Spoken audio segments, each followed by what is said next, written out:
고금소총과 야담. 신통한 약방문을 바친 피의원. 피재길은 의원의 아들이었습니다. 아버지는 종기를 치료하는 고약을 잘 만들었습니다.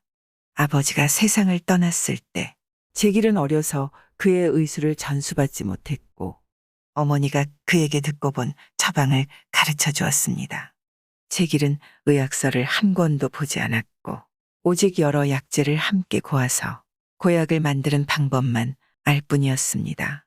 재길은 온갖 부스럼과 상처에 바르는 고약을 팔아 생계를 꾸려갔습니다. 마을에서는 그의 의술이 시행되었지만 그가 의원의 반열에 오르지는 못했습니다. 사대부들도 소문을 듣고 재길을 초대해 그 약을 시험했는데 잠옷 효험이 있었습니다. 개축년 여름 정조 임금의 머리에 부스럼이 났습니다.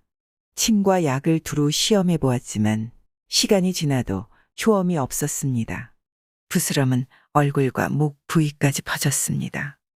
한창 더울 때라 부스럼 때문에 잘 때도 편치 않았으니 여러 내의원이 어찌할 바를 몰랐습니다. 조정 신하들도 날마다 모여 임금의 안부를 물었습니다. 재길의 이름을 아뢰는 사람이 있어 임금이 재길을 불러와 물었습니다. 재길은 스스로 미천한 사람이라 여겼기에 벌벌 떨고 식은땀을 흘릴 뿐 대답을 하지 못했습니다. 좌우에 있던 여러 의원이 모두 비웃었습니다. 임금이 재길에게 앞으로 다가와 진맥해보라 하고는 말했습니다. 두려워할 것 없느니라. 그냥 내 의술을 다 발휘해보거라. 재길이 말했습니다. 소신은 한 가지 처방만 있사오니 그것을 시험해보겠습니다. 임금이 물러가 약을 제조해 바치라고 명했습니다. 그래서 재길은 곰슬개를 약재와 섞어 볶아서 고약을 만들고 바르게 했습니다. 며칠이면 나을 수 있냐고 임금이 묻자 재길은 이렇게 대답했습니다. 하루면 통증이 사라질 것이고 사흘이면 부스럼이 다 없어질 것이나이다. 과연 그 말대로였습니다. 임금이 여러 내의원에 글을 보내 알렸습니다. 약을 바르고 조금 지나니 호련히 전날의 통증을 잊게 되었습니다. 지금 세상에 이 같은 의술과 비방을 숨기고 있는 의원이 있으리라고는 생각지 못했도다. 가히 그는 명이여 약은 신방이라 하겠다. 그 노고에 보답하는 방안을 논의해보라. 여러 내의원들은 먼저 그를 내의원 의원으로 임명하고 육품직을 내려 문무관의 실직을 제수할 것을 청했습니다. 임금이 옳다 하고 즉시 나주 감목관에 제수했습니다. 약원에 여러 의원이 모두 놀라고 감복하며 재길의 손을 잡고 의술을 칭찬했습니다. 이리하여 재길의 이름이 온 나라에 퍼지고 웅담고약은 천금의 비방이 되어 세상에 전해졌습니다. 한서생을 가르친 백발로인 중원에 한서생이 있었습니다. 그는 집안의 재물이 잠옷 풍성한 영경의 갑부였습니다. 그리고 성격이 호탕해 평생 을을 중하게 여기고 재물을 가볍게 보는 것으로 온 고을에 유명하니 모두들 그를 성불자로 지칭했습니다. 그러나 그는 결국 가산을 탕진해 남은 것이 없었습니다. 아내와 자식들은 춥고 배고프다며 울부짖었습니다. 서생은 부유했던 옛날과 추위와 국어를 면치 못하는 지금을 떠올리니 자기도 모르게 스스로가 한심해져 눈물을 흘렸습니다. 석양이 질 무렵 서생이 보통문 옆에 혼자 서 있는데 홀련 어떤 사람이 껄껄 웃었습니다. 서생이 돌아보니 그는 풍채 좋은 노인이었습니다. 서생이 물었습니다. 선생께서는 어찌 남의 심각한 사정을 비웃으십니까? 노인이 말했습니다. 그대의 처량한 탄식은 한 번 웃을 거리도 안 돼요. 서생이 물었습니다. 당신은 내가 아닌데 어떻게 나의 처량한 탄식을 합니까? 내 이미 다 알고 있어. 무릇 사람의 빈부라 하는 것은 개미가 맷돌을 돌리는 것과 같아 사람의 힘으로는 어찌할 수가 없소이다. 그대가 어설퍼 이런 군색한 가난을 초래했다고 탄식하지는 마시오. 저 역시 가난하고 부유한 것의 이치가 그와 같다는 것은 압니다만 눈앞의 광경을 생각하기만 하면 이렇게 후회하고 탄식하지 않을 수 없죠. 노인이 말했습니다. 그대가 깊이 후회한다면 내 한 곳을 알려주겠소이다. 옛날의 우월함을 생각하며 재물을 절약해 쓸 수 있겠소. 서생이 말했습니다. 어찌 감히 선생의 가르침대로 하지 않겠습니까? 서생이 즉시 노인을 따라 한 곳에 이르니 큰 창고가 있었습니다. 노인은 벽 사이에 있는 구멍 하나를 가리키며 말했습니다. 이 안에 쌓여 있는 것들은 모두 그대의 재물이니 마음껏 실어가시오. 그러고는 훌쩍 가버렸습니다. 서생이 구멍으로 손을 넣어 더듬고 잡아보니 모두 진귀한 보배였습니다. 그는 그것들을 마음껏 실어가 페르시아 상인들에게 팔아 수만금을 벌었습니다. 서생은 옛날처럼 사업을 꾀하긴 했지만 인쇄칼린 한 글자를 좌우명으로 삼아 돈 한 푼, 쌀 한 톨도 친지에게 나눠주지 않고 빈궁한 자에게도 재물을 주지 않았습니다. 그렇게 반년이 다 되어갈 무렵이었습니다. 서생은 한 거지가 문 밖에서 배고프다고 호소하는 것을 보았습니다. 갑자기 서생의 마음속에 다시 선행의 싹이 텄습니다. 이로부터 그는 빈궁한 사람을 두루 구휼하며 천금도 아끼지 않았습니다. 그렇게 3년이 지나자 서생은 어느새 전날처럼 궁핍해졌습니다. 그는 누더기 옷을 입고 외롭고 쓸쓸하게 걸어가다 홀련 보통문 옆에 이르렀는데 거기서 또다시 옛날 그 노인을 만났습니다. 서생은 만면에 부끄러운 빛을 보이며 고개를 움츠리고 우물쭈물했습니다. 노인이 말했습니다. 그대는 왜 겸연쩍어 하시오? 선생께서 가르쳐 주신 말을 믿고 지키지 못해 이와 같이 되었으니 어찌 부끄럽지 않겠습니까? 노인이 말했습니다. 상심일랑 하지 마시오. 이렇게 될 수도 있지요. 다시 나를 따라오시오. 노인이 한 곳에 이르러 창고를 가리키며 말했습니다. 마음대로 실어가시오. 서생은 가르침에 따라 재물을 모두 실어가서 다시 전처럼 부자가 되었으니 도주나 의돈 못지 않았습니다. 그는 전날의 공경을 교훈 삼아 노인의 당부를 명심하여 한 푼도 허비하지 않고 오직 인색함만을 숭상했습니다. 어느 날 서생은 갑자기 이런 생각이 들었습니다. 천하만사가 유유히 흘러가니 자고로 부가 영원했던 적은 없지. 인생의 북이란 모두 역마를 바꿔 타는 것과 같고 인생 또한 아침 이슬이 햇살에 사라지는 것과 같으니 수전노가 될 필요는 없어. 이는 내가 좋아하는 일을 하는 것만 못하지. 마침내 서생은 빈궁한 사람들을 널리 구제하기 시작했는데 전보다 더욱 적극적이었습니다. 불과 몇 년 지나지 않아 그는 비난한 모습과 초췌한 형상이 전보다 더 심해져 시장에서 구걸을 하기에 이르렀습니다. 그러나 노인을 만날 것이 두려워 보통문 쪽으로는 감히 가지 못하다가 뜻하지 않게 그곳을 지나게 되었습니다. 노인이 갑자기 읍하며 나타나 말했습니다. 근래 별거 없으신가요? 서생은 정중하게 그를 외면하려 했지만 자기도 모르게 부끄러운 마음이 일어나 얼굴을 감싸고 지나치려 했습니다. 노인이 빙그레 웃으며 말했습니다. 이렇게까지 할 필요는 없소이다. 그대가 그렇게 한 것은 그럴 수도 있는 법이라오. 노인은 또다시 서생을 데리고 한 곳으로 가서는 큰 창고를 가리키며 금과 비단과 허다한 재물을 마음대로 가져가게 했습니다.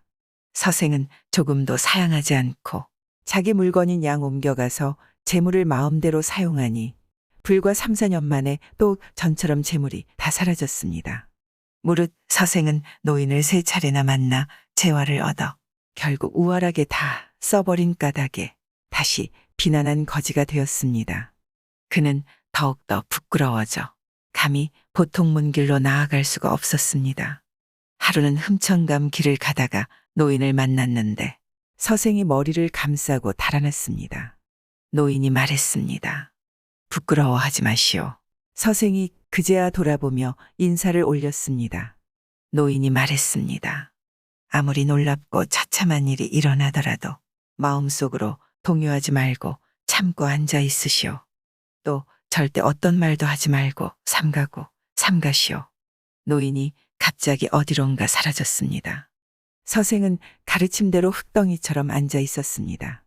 홀련 사나운 바람이 크게 일어나더니 숲을 사이에서 맹호가 포효하고 독사와 구렁이가 꿈틀거리며 나와 서생을 향해 입을 크게 벌려 물어 죽일 듯이 굴고 서생의 몸을 감고서 삼킬 것처럼 굴었습니다.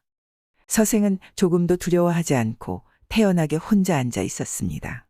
그는 털끝만큼도 움직이지 않았습니다.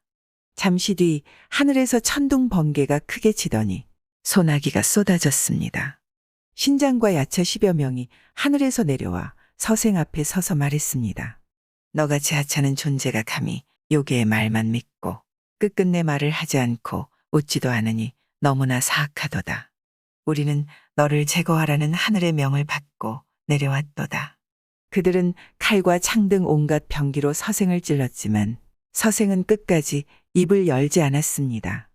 이렇게 한식경이 지나자 신장이 말했습니다. 이 괴물은 우리가 없앨 수 없겠네. 그러고는 즉시 떠났습니다.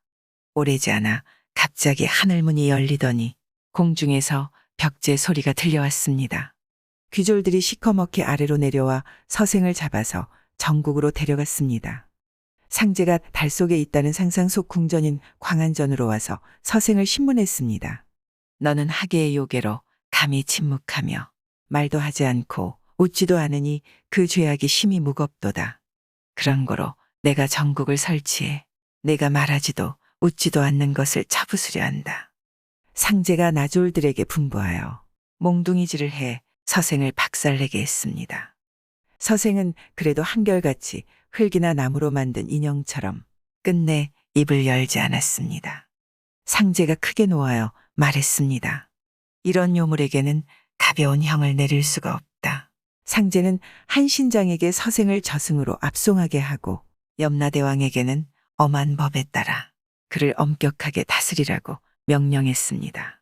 신장이 서생을 즉시 압송해 저승으로 보내고 염라대왕 역시 엄한 정국을 설치했지만 서생은 끝내 입을 열지 않았습니다. 염라대왕도 서생을 다스리기 어려운 자라 여기고 그를 검수지옥, 도산지옥, 발설지옥으로 보내 온갖 악형을 다 겪게 했지만 서생은 끝내 입을 열지 않았습니다. 마침내 전륜왕의 옥으로 보내 부러뜨리고 으깨고 갈고 던지고 했지만 서생의 마음은 결코 조금도 달라지지 않았습니다. 한관원이 염라대왕에게 이런 상황을 아뢰었습니다. 염라대왕이 관원에게 물었습니다. 인간으로서 가장 견디기 어려운 일은 무엇이냐? 관원이 아뢰었습니다.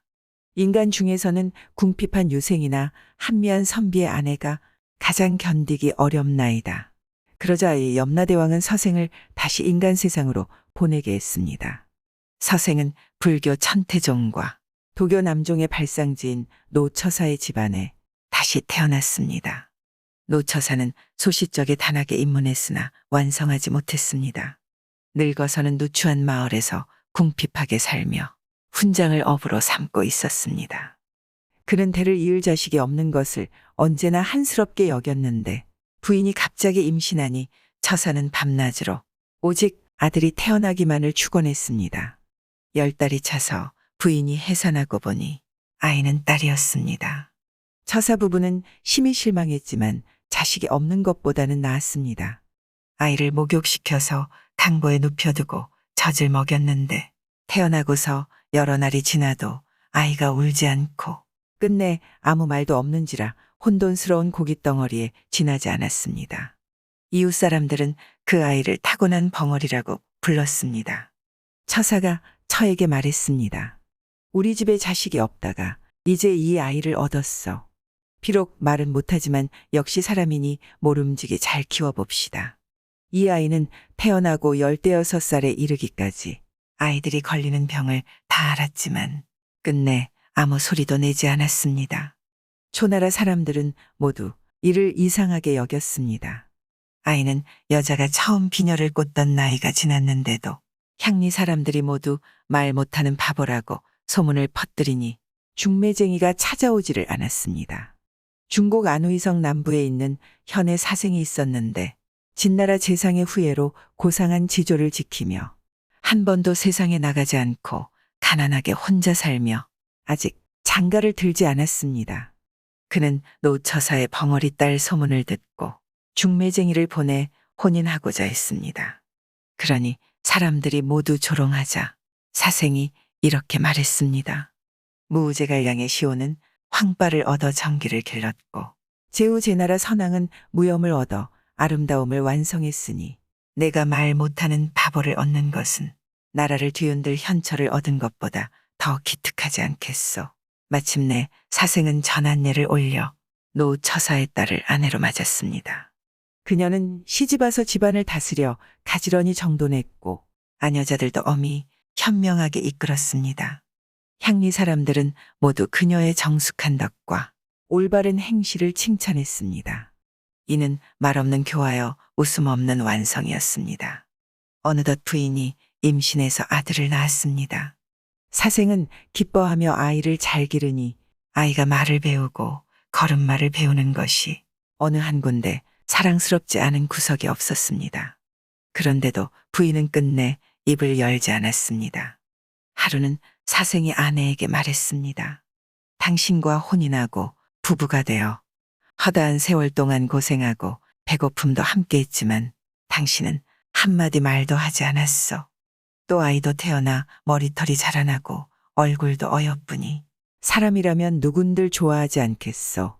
우둔하고 굼뜬 남이라도 반드시 아이를 안아주고 먹여주려 할 것이오.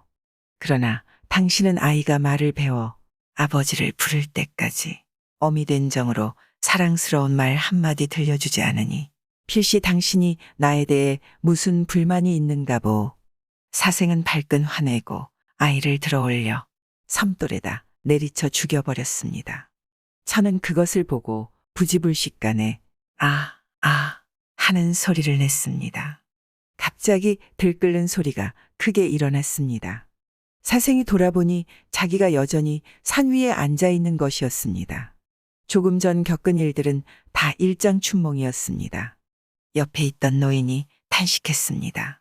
끝났어. 다 글러버렸어. 연단술이 바야흐로 이루어질 참이었는데 결국 사랑의 한자 때문에 다 글러버렸어. 그것도 운수이니 어찌하겠나. 서생이 스스로를 다독이며 말했습니다. 그 까닭을 감히 묻겠나이다. 노인이 대답했습니다. 내가 보기에 그대는 성가에 기미가 있는 것 같았소. 그래서 3차례에 걸쳐 적지 않은 재물로 시험을 해보았다오. 그대는 재물에 대한 마음을 한 번도 바꾸지 않았던 거로 내가 다시 이 성가의 오묘한 비결로 시험해 보았는데 결국 사랑의 한 글자 탓에 다 무너져 버렸으니 이는 운수가 아닐 수 없소. 이 약이 만약 완성되었다면 장차 그대와 함께 먹고 신선이 되어 하늘로 올라가려 했다오. 그대는 미움과 욕심의 두 관문은 능히 타파했지만 사랑의 관문은 타파하지 못했기에 연단이 완성되지 못했다오. 노인은 서생에게 내려가라고 명하고 자기는 구름을 타고 갔습니다. 서생은 한탄하며 집으로 돌아갔습니다. 그 뒤로 서생은 침을 천천히 찌르고 천천히 뽑는 방법으로 기를 잘 돌게 하는 치료법과 곡식을 먹지 않고 솔잎, 대추, 밤등을 날 것으로 먹는 섭생법을 배우고 오악을 두루 유람했습니다. 그가 어떻게 죽었는지는 모른다 합니다. 여종을 첩으로 삼은 우육불. 우육불은 상공 조연명의 겸종입니다. 사람 됨됨이가 질박하고 정직했으나 술을 좋아하고 여색을 밝혔습니다. 조연명 집의 여종 막대는 그의 할머니가 시집 오면서 데리고 온 계집종이었습니다. 용모가 잠옷 어여뻐서 육불이 그녀를 첩으로 삼았습니다. 그리고 그녀에게 푹 빠져 행랑채에만 출입했습니다. 하루는 육불이 조씨 집에 있었는데 새로 통제사가 된 사람이 하직 인사차 찾아왔습니다. 육불이 새로 온 벼슬아치가 종들에게 돈을 주던 일을 청하니 통제사는 2냥을 주었습니다. 육불이 받지 않고 통제사 앞에다 던져버리며 말했습니다. 돌아가서 대부인 마님 옷이나 사주시죠. 통제사가 노여움을 품고 뚫어지게 바라보고서 떠났습니다. 그 뒤 통제사는 포도대장이 되어 서울로 올라오자마자 명령을 내렸습니다. 우육불이란 놈을 잡아바치는 포교에게는 후한상을 내리겠노라. 며칠 지나자 과연 육불이 잡혀왔습니다. 그 자리에서 육불에게 난장을 시행하려 하니 어떤 사람이 급히 조연명에게 알렸습니다. 조연명은 그때 어영대장직에 있었는데 초원을 타고 포도청 문 밖을 지나다가 멈추고 정가를 했습니다. 그 사람은 내 겸종이요. 그가 비록 죽을 죄를 지었지만 내 그의 얼굴이라도 보고 연결하려 하오. 잠시만 내보내 주시오. 포도대장이 어쩔 수 없이 내보내 주었습니다. 육불은 붉은 실로 묶여 있었고 교졸 10여 명이 따라왔습니다. 육불이 조연명을 보고 울면서 말했습니다. 대감, 제발 저를 살려주십시오. 조연명이 말했습니다. 내가 죽을 죄를 지었으니 난들 어떻게 살려주겠느냐. 너는 이미 죽을 몸이 되었으니 손이나 한번 잡아보고 연결해야겠구나. 결박을 풀어주거라. 포교들은 포도대장의 명이라며 난색을 보였습니다. 조연명이 화를 내고 꾸짖었습니다. 어서 풀어주라니까. 어쩔 수 없이 포교들이 명을 받들어 결박을 풀어주었습니다. 조연명이 이 육불의 손을 잡아서 초원 발판 위로 올려주었습니다. 그러고는 어영집사에게 분부했습니다. 뒤쫓아오는 포도청 소속이 있다면 한 놈도 빠뜨리지 말고 결박해라. 군졸들이 그렇게 하겠다고 소리 높여 대답했습니다. 초원을 돌려 쏜살같이 달려 돌아왔습니다. 육불은 집안에만 머물게 하고 문 밖으로 나가지 못하게 했습니다. 육불은 조연명이 죽자 그 아들인 조재호를 모셨습니다. 조재호가 옳지 못한 일을 할 때마다 간언하니 조재호가 꾸짖으며 말했습니다. 내가 무얼 안다고 감히 이리 구는가. 육불은 곧바로 사당으로 들어갔습니다. 대감을 부르면서 통곡했습니다. 대감댁은 머지않아 반드시 망할 것입니다. 소인은 이제 물러갑니다. 그러고는 다시는 그 집으로 들어가지 않았습니다. 이모년이 되자 금주령이 매우 엄해졌습니다. 육불은 술을 양식 삼아 살았는데 오랫동안 술을 마시지 못하고 있었습니다. 마침내 병이 들어 아침 저녁을 이어가기가 어려울 지경이 되었습니다. 막대가 몰래 작은 술동이에다 술을 빚어서 밤이 깊어지자 그에게 권했습니다. 육불이 깜짝 놀라며 물었습니다. 이 물건을 어디서 얻어왔소? 당신 병을 고치려고 몰래 빚었어요. 육불은 막대를 불러 밖으로 나오게 하고는 자기 상투를 스스로 잡아당기며 말했습니다. 우육불이를 잡아들였나이다. 육불이 스스로 분부했습니다. 너는 어찌하여 술을 빚지 말라는 명을 어겼는고? 또 스스로 대답했습니다. 소인이 어찌 감히 그리했겠습니까? 소인의 무식한 처가 소인의 병을 고친답시고 빚었나이다. 또 스스로 관청이 되어 분부했습니다. 목을 베어라. 그리고 육불은 스스로의 머리를 베는 신용을 하며 말했습니다. 이렇게 하면 어찌하겠소? 우리가 하찮은 백성으로서 어찌 감히 나라가 금한 것을 어기겠소? 절대 불가하오. 이어 수랑아리를 부숴버리고 술을 마시지 않았습니다. 육불은 병으로 인해 다시는 일어나지 못했다 합니다. 붉은 깃발을 알아보고 귀신의 원한을 갚아준 부인. 옛날 밀양원이 있었는데 중년의 부인을 잃고 곁에는 소실과 며느리 그리고 혼이 나지 않은 딸뿐이었습니다. 딸은 태어난 지 몇 달 만에 어머니를 잃어 유모가 그녀를 길렀으니 유모를 어머니처럼 대하며 함께 별당에 거처했습니다. 밀양원은 딸을 각별히 사랑했습니다. 하루는 딸이 유모와 함께 사라졌습니다. 읍내 촌락을 두루 찾아봤지만 흔적조차 찾을 수 없었습니다. 밀양원은 큰 충격을 받아 혼이 나가고 정신이 이상해져 울부짖고 마구 소리 지르며 통곡하고 다름박 찔치기도 했습니다. 그는 어쩔 수 없이 벼슬을 그만두게 되어 한양으로 돌아왔고 곧 죽었습니다. 그 뒤 밀양원으로 제수된 사람들은 다 부임하는 날에 죽었습니다.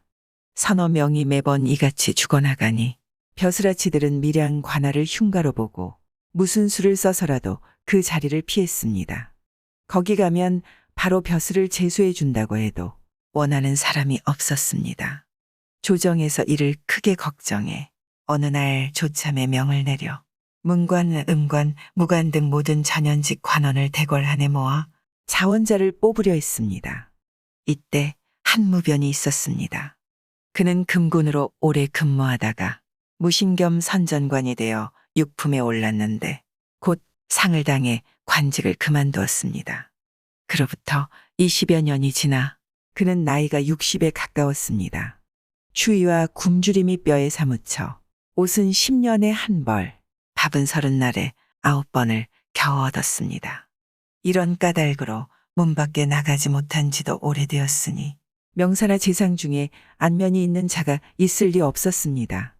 그가 밀양원 사건을 듣고 처에게 말했습니다. 내가 꼭 자원하고 싶지만 죽을까봐 겁나 감히 마음을 먹지 못하겠네. 처가 말했습니다. 이래 죽으나 저래 죽으나 마찬가지인데 뭐가 두려워요? 부임하는 날 바로 죽는다 해도 태수라는 이름은 없잖아요. 요행이 죽지 않는다면 천만다행 아니겠어요. 주저하지 마시고 꼭 자원하세요. 무변은 그 말이 옳다 여기고 조참에 참석하러 대궐로 갔습니다. 그가 대열에서 먼저 나와 아뢰었습니다. 소신이 비록 재주는 없사오나 원컨대 자원하고자 합니다. 임금이 이를 가상하게 여기고 개정하여 담부하고 그날 조정의 출발 인사를 하게 했습니다. 무변은 집으로 돌아와 걱정하며 탄식했습니다. 당신 말에 따라 자원하기는 했지만 나는 장차 죽을 거라는 걸 잘 아네. 그래도 태수 이름을 얻고 죽으니 여한은 없지만 우리 가족들에게는 그게 무슨 의미가 있는가. 오늘 연결해야 하니 어찌 마음이 아프지 않겠소. 처가 말했습니다. 이전 원들이 죽은 이유는 모두 수명이 짧았기 때문이에요. 귀신이 어떻게 사람을 죽일 수 있겠어요. 제가 비록 여자여도 귀신을 감당할 수 있으니 부임하실 때 저와 동행하시는 게 어때요? 무변은 아내를 데리고 길을 떠났습니다. 읍 경계에 이르니 관속들이 차례로 현신했는데 그 기색을 살펴보니 무변을 오일경조로 생각해서인지 공경하거나 삼가는 뜻은 전혀 없고 귀찮다는 표정을 지었습니다. 그리고 안 사람이 따라온 것을 더욱 골치 아프게 여겼습니다. 관아에 들어가니 안팎 관사는 전혀 수리가 되어 있지 않았습니다. 허물어진 벽과 파헤쳐진 구들장 등 눈에 들어오는 것마다 모두 수심을 자아내고 정신을 어지럽게 했습니다. 황혼 무렵이 되니 동인과 급창은 보고도 없이 물러가 버렸고 관하는 사람 자취가 사라져 텅 비었습니다. 부인이 말했습니다. 오늘 밤이 정말 무서울 겁니다. 서방님은 안채에 들어가 계셔요. 제가 남자 옷을 입고 관아에 앉아 동정을 살펴볼게요. 부인은 촛불을 밝히고 혼자 앉았습니다. 삼경이 되니 호련 어디선가 한 줄기 음산한 바람이 불어왔습니다. 촛불이 꺼지고 차가운 기운이 뼈에 사무쳤습니다. 잠시 후 방문이 저절로 열리더니 한 처녀가 헝클어뜨린 머리, 발가벗은 몸으로 온몸에 피를 흘리며 손에 붉은 깃발을 들고 순식간에 방 안으로 들어왔습니다. 부인은 당황하거나 놀라지 않고 말했습니다. 내가 원통함을 풀지 못해 호소하려고 왔구나. 내 너를 위해 원수를 갚아줄 테니 조용히 기다리고 있거라. 다시는 나타나지 말고. 처녀가 감사의 절을 올리고 떠났습니다. 부인이 안채로 가서 원에게 말했습니다. 귀신이 아까 왔다 갔으니 이제 두려워할 것 없어요. 바깥 관사에 나가서 주무세요. 원은 몹시 두려웠지만 부인의 거동을 보고는 어쩔 수 없이 큰 마음을 먹고 동원에 가서 누웠습니다. 전전긍긍하며 잠을 이루지 못하는데 날이 밝아왔습니다. 문 밖에 사람 발소리가 나기 시작하고 말소리가 흉흉했습니다. 창틈으로 보니 군교와 아전, 관노, 사령, 동인들이 집자리와 빈 가마니를 들고 모여 수군거리며 관아 마당을 가득 채우고 있었습니다. 그들은 내가 먼저 마루로 올라가 문을 열어보아라 하며 서로 방안 확인하기를 미루었습니다. 저마다 상대방 눈치만 볼 뿐 먼저 올라가려는 자가 없었습니다. 원이 의관을 바로 하고 앉아 창을 밀치며 말했습니다. 무슨 일이길래 이렇게 시끄러운고. 들고 온 것들은 다 무엇인가. 아전들은 깜짝 놀라 신인이 내려왔다 여기고 당황해서 달아났는데 그 모습이 새와 짐승이 흩어지는 것 같았습니다. 그랬다가 다시 기러기처럼 대열을 이루어 절을 올렸습니다. 원은 그제야 전날 당번을 빼먹은 자들의 죄를 다스려 좌수와 수리를 모두 그만두게 했습니다. 호령은 엄격하고 분명하며 질서정연하게 법으로 다스리니 관속들은 두려워 감히 아무 소리도 하지 못했습니다. 그날 밤 원이 집으로 들어가 부인에게 지난밤 겪은 일에 대해 물으니 부인이 자세한 사연을 하나하나 말해 주었습니다. 이는 분명 전임 원님 따님의 혼입니다. 흉안의 손에 원통하게 죽었는데도 세상 사람들이 알지 못하고 도망간 것으로 알았던 모양입니다. 모름지기 몰래 염탐에 이름이 죽이란 놈이 있으면 잡아와 많은 말 할 것 없이 엄한 형벌로 다스려야 합니다. 원이 고개를 끄덕였습니다. 다음 날 하관이 아침마다 상관을 뵈는 일이 끝나고 우연히 장교 명단을 살폈는데 본청 집사 중 죽이라는 이름을 가진 자가 있었습니다. 원은 관아 뒤에 엄숙하게 갖가지 형장을 갖추었습니다. 죽이란 자를 잡아오게 해 불문곡직하고 곧바로 묶고는 큰 칼을 씌워 형틀 위에 올려놓았습니다. 위아래를 막론하고 마을 사람이 다 놀라며 그 까닭을 알 수 없어 했습니다. 원이 따졌습니다. 전임 원님의 아기씨가 있는 곳을 너는 필시 알리렸다. 형을 가하기 전에 곧바로 일일이 고하렸다. 원은 도임하던 날 죽음을 면했던 까닭에 모두 그를 신명처럼 여기며 두려워했습니다. 그러니 누가 감히 티끌 하나라도 기만하고 숨길 수 있을까? 하물며 그자는 무거운 범죄를 저질렀기에 비록 남이 몰라도 늘 마음이 불안했는데 자신을 잡아들이라는 명을 듣는 순간 혼비백산에 안색이 흑빛으로 변했으니 감히 사실을 숨길 꾀를 낼 수 없었습니다. 그래서 전우곡절을 일일이 자백했습니다. 그는 전임 원이 영남루를 둘러보려고 행차했을 때 몰래 처녀를 보고 욕정이 일어났다 했습니다. 또 처녀에게는 유모뿐인데 처녀가 별실에서 유모와 함께 살며 유모에게 친어머니처럼 기대어 유모의 말이라면 반드시 따른다는 소문을 듣고 유모에게 많은 재물을 주어 유모와 두터운 관계를 맺었습니다. 그는 유모에게 처녀를 유인해 모처까지 데려다주면 천금을 더 주겠다고 약속했습니다. 그 장소는 내아 후원 대나무 숲으로 으슥한 곳이라 내아와도 멀고 단절되어 있었습니다. 그 아래에는 수십 경의 대나무 숲이 있었는데 그곳은 전임 원에 돌아가신 부인께서 때때로 바람을 쐬던 곳이기도 했습니다. 유모는 재물이 탐나 처녀를 데리고 중로 위로 가서 달구경을 했습니다. 그놈은 대나무 숲속에 숨어 있다가 갑자기 뛰쳐나와 처녀의 허리를 끌어안고 대나무 숲 깊은 곳으로 끌고 들어가 강간하려 했습니다. 처녀는 통곡하기도 하고 울부짖기도 하며 끝까지 저항했습니다. 그 지경이 되자 그놈은 이래든 저래든 자기가 죽게 될 것이라 생각하고 차고 있던 칼로 그녀를 찔러 죽였습니다. 또 유모를 죽이지 않으면 일이 쉽게 탄로날 거라 생각하고 유모도 찔러 죽였습니다.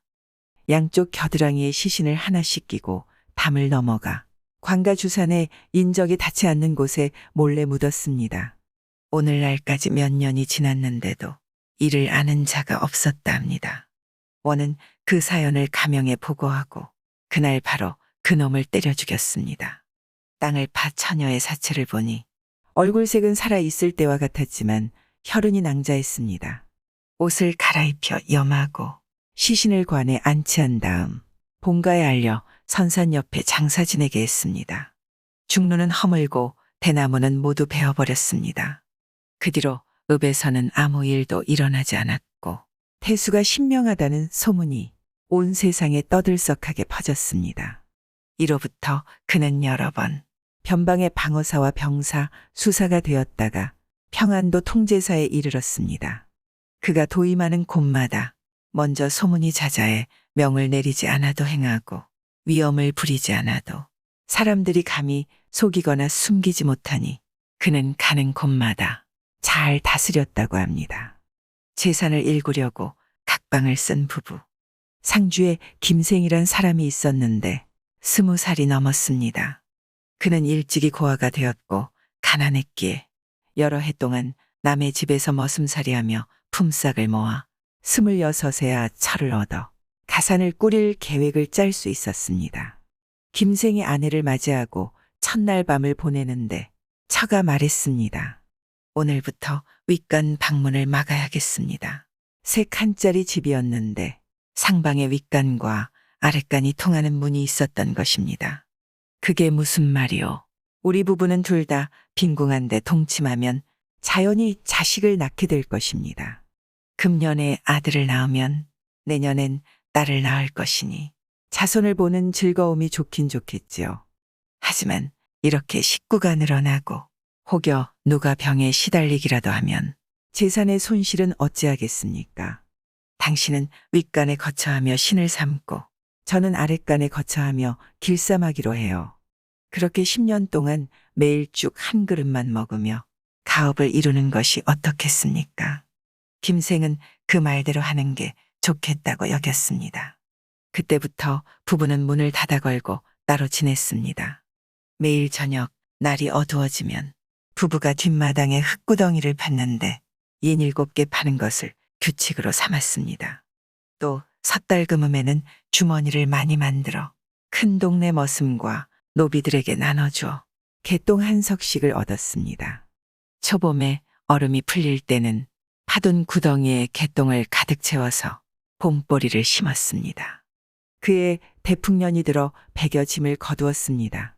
이어 담배를 심어 수십 전을 벌었습니다. 이렇게 열심히 일한 지 6, 7년이 되니 돈과 곡식이 가득 찼지만 부부는 여전히 죽만 먹었습니다. 9년째 되는 해 섣달 금음날 남편이 아내에게 말했습니다. 이제 10년이 되어가니 밥을 먹고 싶구려. 아내가 책망했습니다.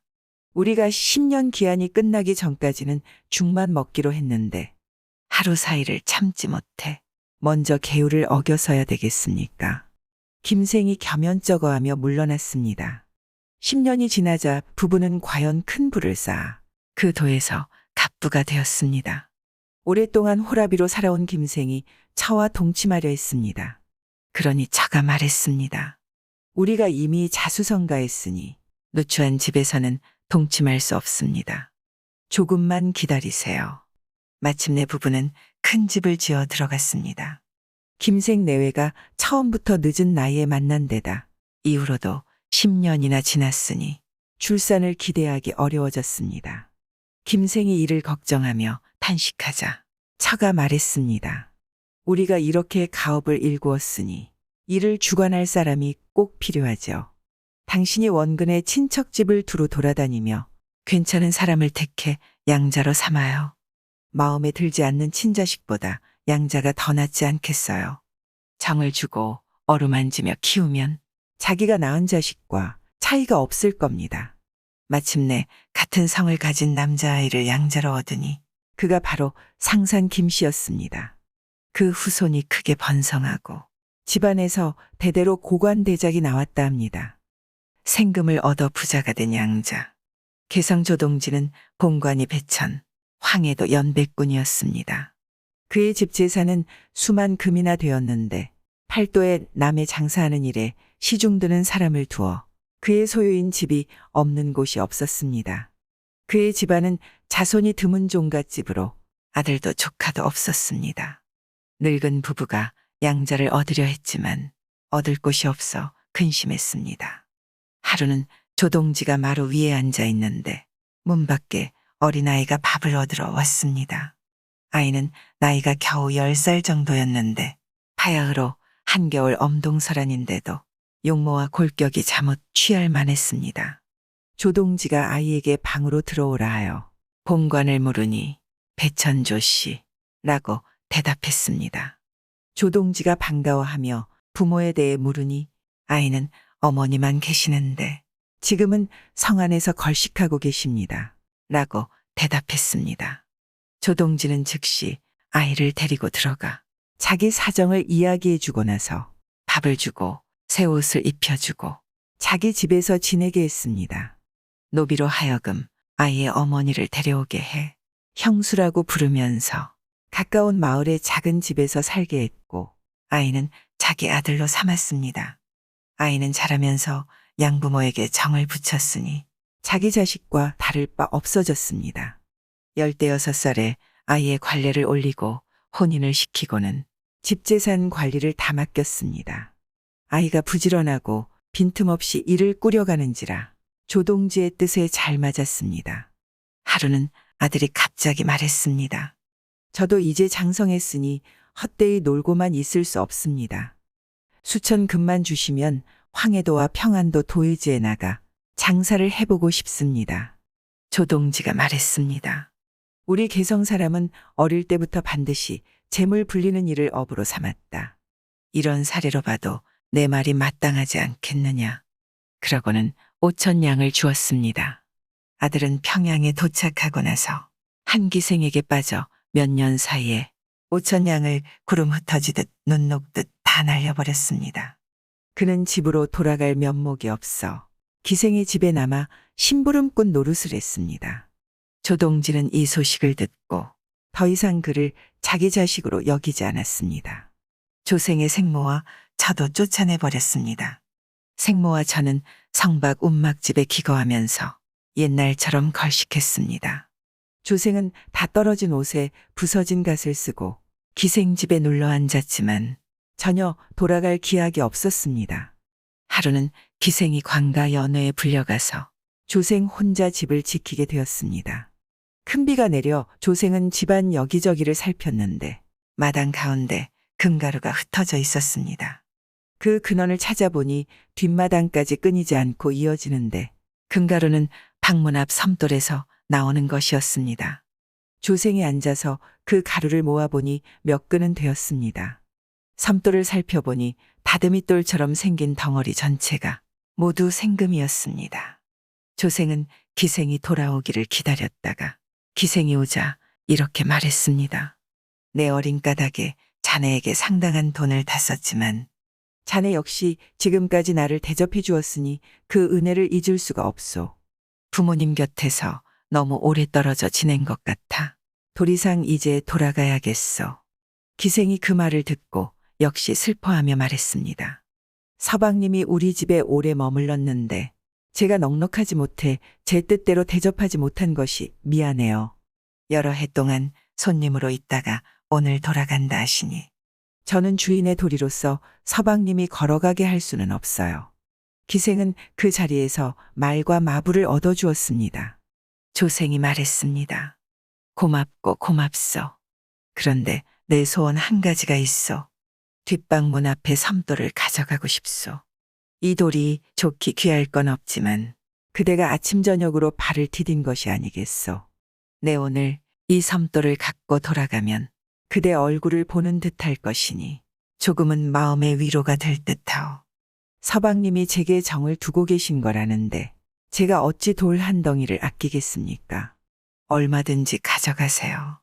조생은 즉시 그걸 싣고 길을 떠났습니다. 때는 섣달금음이라 장사길을 떠난 개성 사람들이 모두 귀가하고 가족들은 성대한 음식을 준비해 오리정으로 나와 맞이했습니다.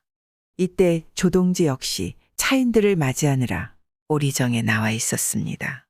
조생도 다 떨어진 도포 차림에 집신을 신고서 그 속에 있었으나 감히 나와서 아버지를 볼 수가 없어 한 구석에서 웅크리고 있었습니다. 허다한 차인과 주객이 반가운 기색으로 서로를 맞이했지만 조생의 경우는 달랐습니다. 아버지는 아들을 알아보고도 알아보지 못하는 듯했고 아들은 아버지를 알아보아도 그 앞에 나타날 수 없었습니다. 간혹 그들을 알아보는 자들은 그걸 야유하고 조롱하는 웃음을 흘렸습니다. 날이 저물자 조생은 성박 운막집으로 갔습니다. 조생의 어머니와 처가 조생을 원망하고 깊이 책망하는 말은 정말 듣고 있기 어려울 지경이었습니다. 조생은 감히 이런 반구도 하지 못했습니다. 조생은 코를 골며 푹 자고 다음 날 편지 한 통을 써서 금과 함께 여러 번 싸서 봉해 처에게 주며 아버지께 가져다 드리라 했습니다. 아버지는 일찍 일어나 방에서 여러 차인과 회개를 하고 있었습니다. 며느리는 문 안으로 들어갈 수조차 없어 종을 불러 조동지에게 알리고 봉한 금을 먼저 들여보냈습니다. 조동지가 그걸 받고 편지를 열어보니 이렇게 쓰여 있었습니다. 소자가 단연간 얻은 것이 비록 이것뿐이오나 전에 받은 5,000냥은 보충할 수 있을 것입니다. 이보다 더 큰 것이 있긴 하지만 일단 이것을 먼저 바칩니다. 조동지가 봉한 것을 풀어보니 모두 생금가루였습니다. 가격을 계산해 보니 6, 7천 금은 될 것 같았습니다. 그는 너무나 기쁜 나머지 여러 차인에게 아무 말도 하지 않고 벌떡 일어나 안방으로 들어가 며느리를 불러 들어오라 했습니다. 조동지의 처가 몹시 화내면서 욕하며 며느리를 쫓아내려 했습니다. 그러자 조동지가 말했습니다. 그럴 일이 아니니 잠시만 기다리시오. 며느리에게 물었습니다. 내 남편이 병 없이 돌아와서 잠은 잘 잤고 또 다른 일은 없었느냐? 아침밥은 잘 먹고? 너는 돌아가지 말고 여기 있거라. 지금 내가 나가서 내 남편을 만나보겠다. 그러고는 성 밖으로 나가서 아들을 만났습니다. 아들이 절을 하고 뵈니 아버지가 말했습니다. 내가 보낸 금가루가 적지 않던데 그걸 어떻게 얻었느냐? 그걸 얻지 않다고 하겠습니까? 아주 큰 금괴도 있습니다. 그건 어디에 두었느냐? 아들이 행랑 속을 헤치고 금괴를 꺼내 보여주었습니다. 조동지는 그걸 한번 보고 눈이 둥그레져 입을 쩍 벌리고 놀라 그 자리에 넘어졌습니다. 그가 한참 뒤 일어나서 아들의 등을 어루만지며 말했습니다. 관상은 속일 수가 없지. 내 처음 너의 상을 보았을 때 만석군 골격이었다.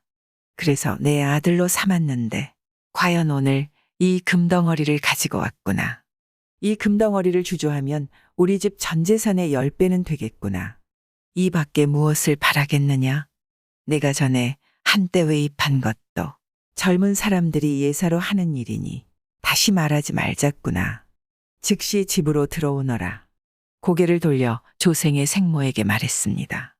형수 씨, 요즘 날이 추운데 배고프거나 춥지는 않으셨어. 내 지금 가마를 마련해 올 테니 즉시 옛날 집으로 돌아갑시다. 조동지는 집으로 돌아와서 전처럼 식구들을 모두 다 거느렸고 조생과는 다시 처음처럼 부자 관계를 회복했습니다. 아, 부자간 친함이 순식간에 허물어졌다가 또 순식간에 봉합되었도다. 재물에 이익이 있는 곳이 두렵지 아니한가. 그러나 시정잡배의 양자 문제가 걸려 있으니 너무 욕할 수는 없을 것입니다. 사람을 알아보는 능력. 문꼭 김수왕의 부인 나씨는 명촌 나양저의 노이로 사람을 알아보는 능력이 있었습니다. 부인이 딸의 짝을 얻어주려고 셋째 아들 사면에게 민씨 댁으로 가서 그 집 젊은이들을 보고 사윗감을 골라오게 했습니다. 사면이 다녀와서 말했습니다. 민씨 댁자제들은 모두 기가 약하고 용모도 빼어나지 않아 합당한 사람이 없습니다. 부인이 말했습니다. 그 댁은 명문가인이라 후진이 분명 그러하지 않을 것이다.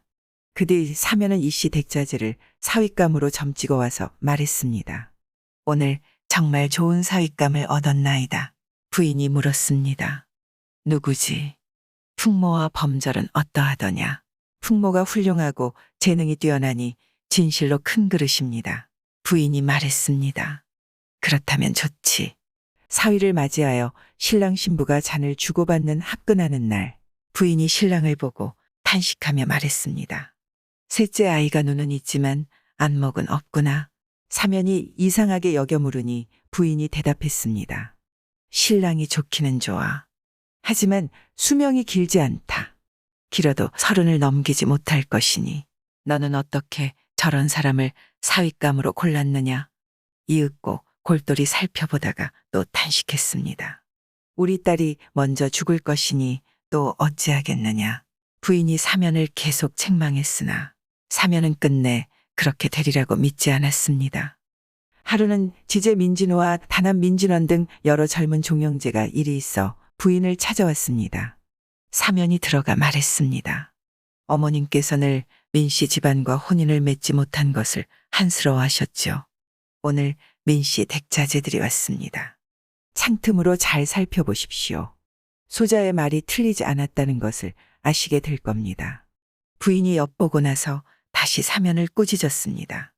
내가 안목이 없는 게 확실하구나. 이 소년들은 모두 귀인으로서 후세의 이름을 날릴 큰 그릇이다. 혼인을 맺지 못한 것이 아깝구나. 그뒤 과연 그 말대로 되었습니다. 민씨 자제들은 모두 크게 현달했지만 이 씨는 30을 갓 넘기자마자 죽었습니다. 벼슬도 겨우 종구품 관직인 참봉이었습니다. 부인의 딸은 이 씨보다 1년 먼저 죽었습니다. 부인은 일찍이 비단 3단을 짰습니다. 한 단으로는 남편의 관복을 만들고 남은 2단은 깊이 숨겨 보관해 두었습니다. 둘째 아들 농암이 급제했을 때도 그 비단으로 관복 짓는 것을 허락하지 않았습니다. 그 뒤 맏아들 몽화가 음관으로 벼슬을 얻자 관복을 짓게 했습니다. 나머지 한 단은 다시 감추어 두었다가 손자사위 조문명이 급제하자 그것으로 관복을 지었습니다. 3사람의 지위가 모두 영의정, 좌의정, 우의정인 삼공에 이른 걸 보면 부인은 삼공에 이르지 못할 사람에게는 조복을 허락하지 않은 것입니다. 농암이 과거에 급제에 들어가 뵈니 부인이 눈썹을 찌푸리며 말했습니다. 어찌 살림처사 같으냐. 그뒤 몽화가 급제하여 들어가 뵈니 부인이 웃으면서 이렇게 말했다 합니다. 대신이로다. 훔친 재산을 돌려준 재상. 재상 이 아무개는 젊었을 적에 마음이 너그러워 작은 일에 거리낌 없으니 어디에도 얽매이지 않았습니다. 온갖 재주가 많았는데 특히 닭싸움을 시키고 말을 모는 것으로 이름을 날렸습니다. 하루는 서울 동대문 근교 밖으로 나갔는데 어느 종이 긴둑 위에서 준말을 끌며 걸음걸이를 가르치고 있었습니다. 말은 흰색이었고 사슴다리에 오리가슴을 하고 있었으며 눈은 큰 방울 같았습니다. 또 은안장에 수놓은 굴레를 갖추고 있어 사람의 눈을 휘둥그레지게 했습니다. 재상이 반가워하며 한번 말을 타고 달려보고 싶다 하자 종은 흔쾌히 허락했습니다. 재상이 안장에 올라타자마자 말은 회오리 바람처럼 어디론가 달려갔습니다. 날이 저물 무렵 깊은 산 큰 골짜기의 초막에 이르러 재상이 말에서 내려 살펴보니 사나이 수백 명이 앞에 서서 절을 올리며 말했습니다. 저희는 모두 양민입니다. 추위와 배고픔을 이기지 못해 화적이나 도둑의 무리를 만들었죠. 각자 생계를 꾸려갈 재산을 모으고서 다시 양민으로 돌아가려 했지만 지혜가 얕고 생각이 짧아 아직 재물을 모을 방도를 마련하지 못했습니다. 이제 난군께서 오셨으니 꾀를 내어 우리의 소원을 풀 수 있도록 해주소서. 재상이 말했습니다. 나는 유생이다. 시선은 알지만 이런 일은 알지 못하니 너희가 내게 한 요청은 나무에서 고기를 구하고 뒤로 물러나면서 앞으로 가려는 것과 뭐가 다르겠나? 이렇게 말하며 100번 고사했지만 끝내 어쩔 수 없었습니다. 재상은 밤낮으로 생각한 끝에 마침내 허락했습니다. 사람들이 물었습니다. 서울의 거부 홍동지에 집이 있습죠. 아들과 과부만 사는데 재산이 수만금 되지요. 어떻게 하면 그 재산을 다 훔쳐올 수 있을까요? 재상은 부득이 한계교를 냈습니다. 너희는 수백 금을 가지고 서울로 들어가 홍동지 집의 단골무당인 맹인무녀와 근처에 사는 맹인 박수무당을 찾아내어 돈을 먹여 단단히 거래를 체결하거라. 홍동지 집사람들이 집안에 병괴가 일어났다고 기륭을 물으러 오면 그들에게 이렇게 말하라고 부탁하거라. 집안에 귀신이 일어나 장차 큰 화가 닥쳐올 텐데 아무 날이 가장 흉한 날이라. 그날에는 남녀노소 막론하고 집안 사람 모두 집을 비우고 밖으로 나가 피해야만 목숨을 건질 것이니 그때는 집안에 궤변이 일어나더라도 뒤돌아보지 말라고 말이다. 이렇게 너희는 무당과 맹인 모두에게 똑같은 말을 하도록 부탁하고 나서 사방에 몸을 숨겼다가 밤이 되면 기와 조각이나 모래, 돌을 그 집으로 던지거라. 3일 밤을 계속 그렇게 하면 반드시 홍동지 집에서 점을 치러 갈 것이고 또 아무 날이 되면 무당의 말에 따라 집을 나가 피할 것이니라. 그러면 그날 밤 그 집 포화를 모두 꺼내오너라. 과연 사람들은 그 꾀대로 하여 수만금을 얻었습니다. 수백 명의 사람이 재물을 골고루 나눠 가지고 재상에게는 각자의 몫의 2배를 주니 재상이 웃으며 말했습니다. 내가 어찌 재물을 바라고 그 일을 했겠느냐. 한순간 살아남으려고 이를 도모했을 뿐이니라. 보화 중에는 수놓은 비단으로 싼 옥동자 조각이 있었습니다. 재상은 그것을 가져가며 말했습니다. 이걸 가져가는 것만으로도 충분하다. 재상은 마침내 준말을 타고 돌아갔습니다. 여러 사람도 모두 흩어졌습니다. 재상은 그 이야기를 비밀로 하고 끝내 발설하지 않았습니다. 재상은 그 뒤 과거의 급제에 평안감사가 되었습니다. 재상이 홍동지의 아들을 불러오니 그의 나이가 아직 어렸습니다. 그를 비장으로 데려가서 가명창고에 남은 물건을 모두 맡겼습니다. 재상이 임기를 마치고 돌아올 때 홍 비장이 그것을 어떻게 처리할지 물었습니다. 재상은 자네 댁에 갖다 두게나? 라 했습니다. 홍 비장이 집으로 돌아와 다시 여쭈자 재상은 자네 노모더러 나를 좀 보러 오라 하시게 라고 했습니다. 과연 노모가 오니 재상은 내당으로 가서 그를 만났습니다. 재상은 옥동자를 꺼내주며 말했습니다. 노인께서는 이 물건을 알아보시겠소. 노모는 그걸 보자마자 비오듯 눈물을 흘렸습니다. 재상이 물었습니다. 왜 우시오? 이것은 저희 가장께서 역관으로 영경에 갔다가 가져오신 물건이죠. 저희에게 아들 하나가 있는데 옥동자가 저희 아이와 닮았다며 영경 사람이 그걸 주어 우리 아이의 수명을 늘려주었지요. 참 기이한 일입니다. 모년의 집안에 괴이한 일이 생기고 또 도둑을 맞은 환란이 있어 재산을 다 잃어버렸죠. 이 물건 역시 그때 잃어버렸는데 대감님께서 어떻게 이걸 얻으셨는지요? 재상이 웃으며 말했습니다. 나에게도 역시 기이한 일이 있었는데 노인댁 물건임을 분명히 알았기에 이렇게 돌려주는 것이라오. 또 가명 창고에 남은 물건들도 이미 아드님에게 주었으니 잃은 재산을 충당하기에 충분할 거요. 노모는 고사했지만 어쩔 수 없었습니다. 그녀는 그 재물로 다시 부자가 되었다 합니다. 기생이 들려주는 2 남자 이야기. 평양에 한 기생이 있었는데 어릴 적부터 빼어난 자태와 감으로 이름을 날렸습니다. 스스로 말하기를 많은 남자를 겪었지만 그중 잊을 수 없는 사람 2이 있다 했습니다. 한 사람은 멋지고 아름다워서 또 한 사람은 추악하기에 잊지 못한다는 것이었습니다. 사람들이 그 까닭을 물으면 다음과 같이 이야기해주곤 했습니다. 어릴 적 순사를 모시고 영광정에서 잔치를 열었지요.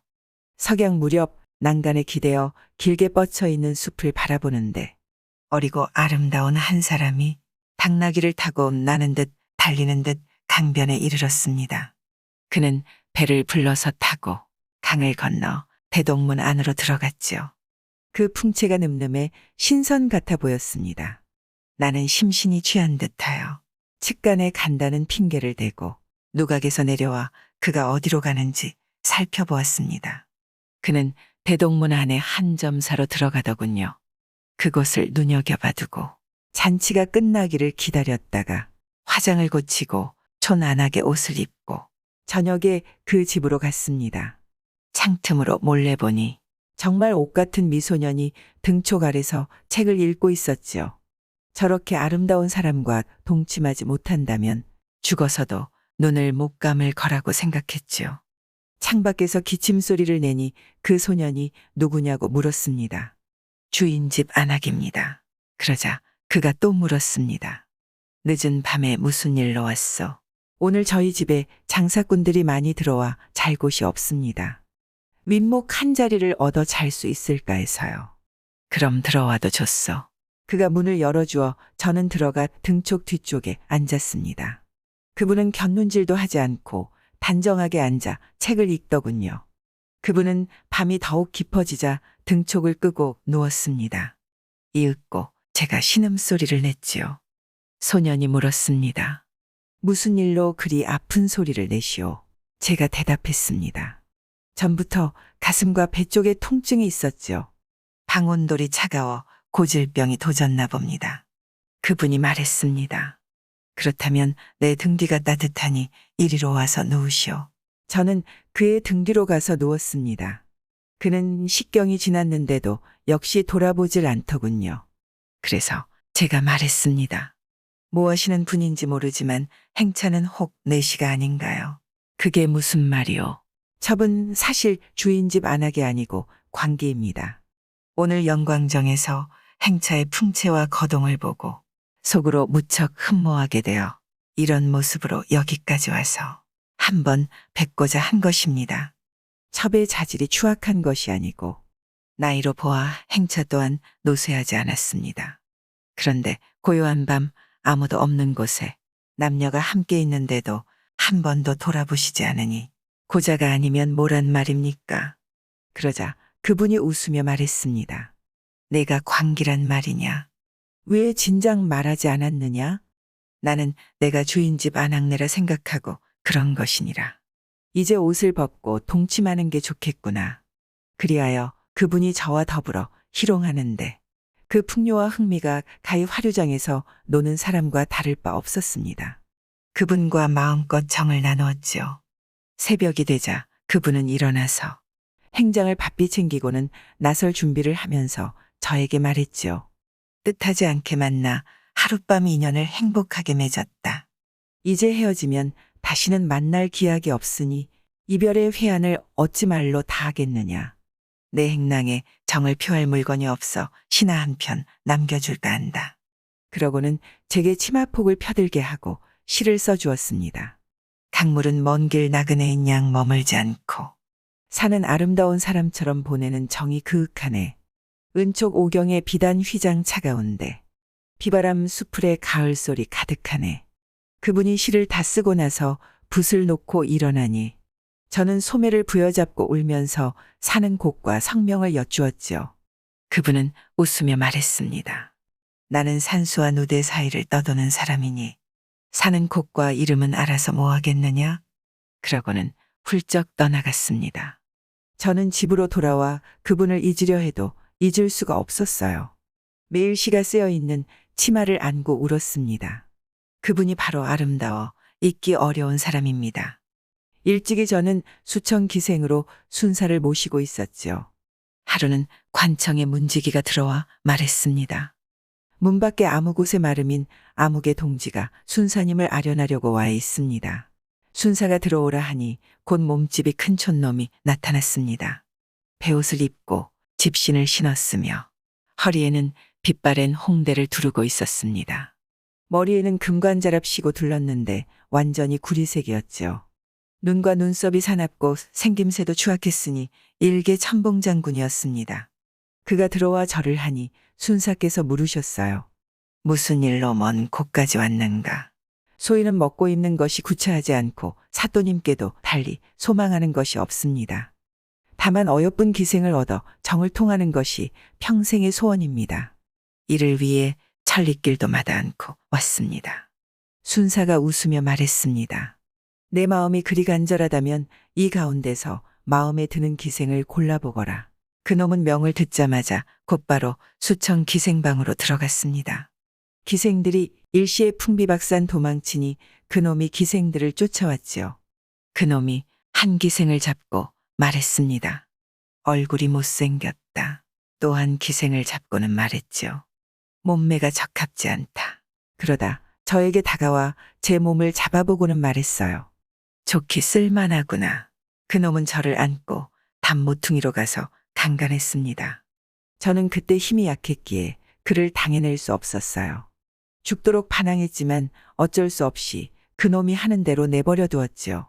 얼마 뒤 몸을 빼내 집으로 돌아와서 따뜻한 물로 몸을 씻었지만 상한 비위가 가라앉지 않아 며칠 동안 밥도 먹지 못했습니다. 그놈이 진정 추악해서 잊지 못하는 자입니다.